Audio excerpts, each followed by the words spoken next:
Все уверены, что спартанки жили лучше афинянок. Но это миф. Правда гораздо сложнее. Спарта воспитывала женщин ради государства, и главной обязанностью было рождение воинов. Государство контролировало даже семейную жизнь.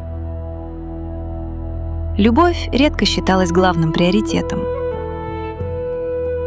Здоровые дети были важнее чувств. Сильное тело считалось национальным богатством. Девочек учили бегать и бороться. Они занимались спортом почти наравне с мужчинами. Спартанки удивляли остальных греков своей уверенностью. Они говорили прямо и смело. Их редко заставляли молчать.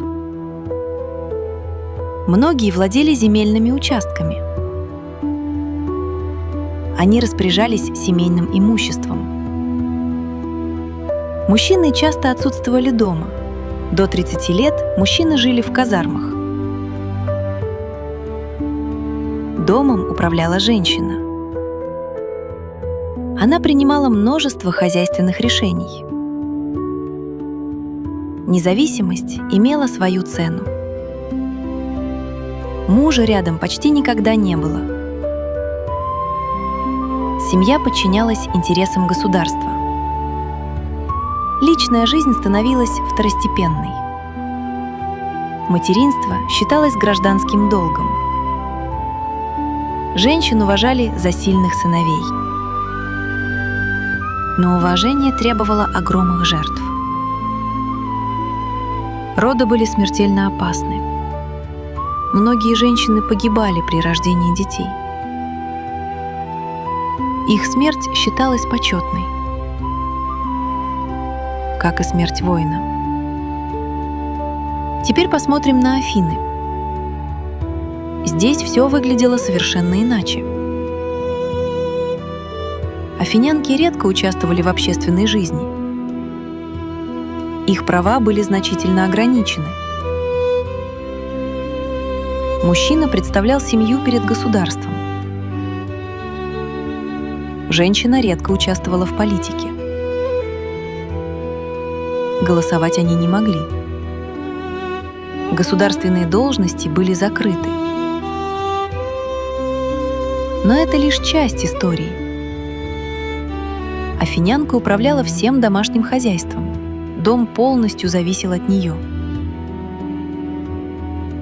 Она распоряжалась запасами пищи, следила за работой слуг,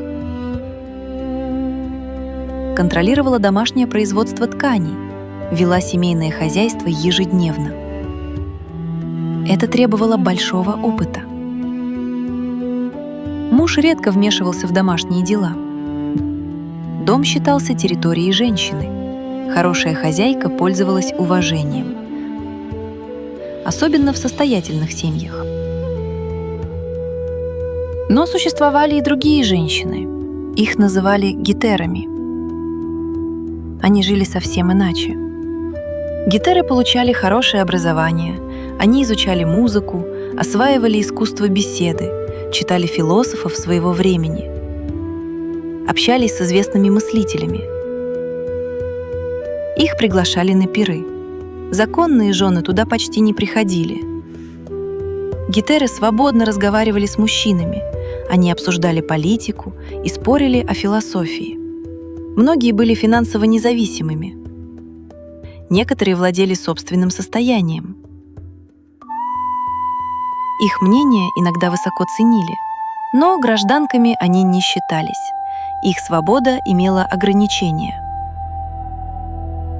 Общество относилось к ним неоднозначно. Самой известной стала Таис Афинская. Она сопровождала Александра Македонского.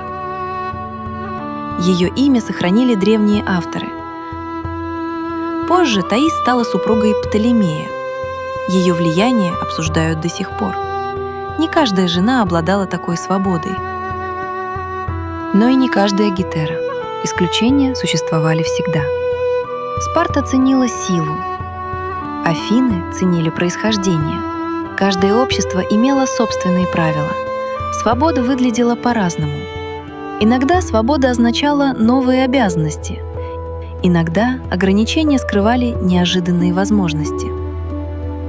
История редко бывает простой. Черно-белых ответов почти не существует. Мифы часто скрывают реальность. Правда обычно намного интереснее. Спартанки не были абсолютно свободны. Афинянки не были абсолютно бесправны. Каждая система имела свои преимущества и свои жестокие недостатки. История любит сложные вопросы. Простые ответы редко бывают верными. Поэтому стоит смотреть глубже.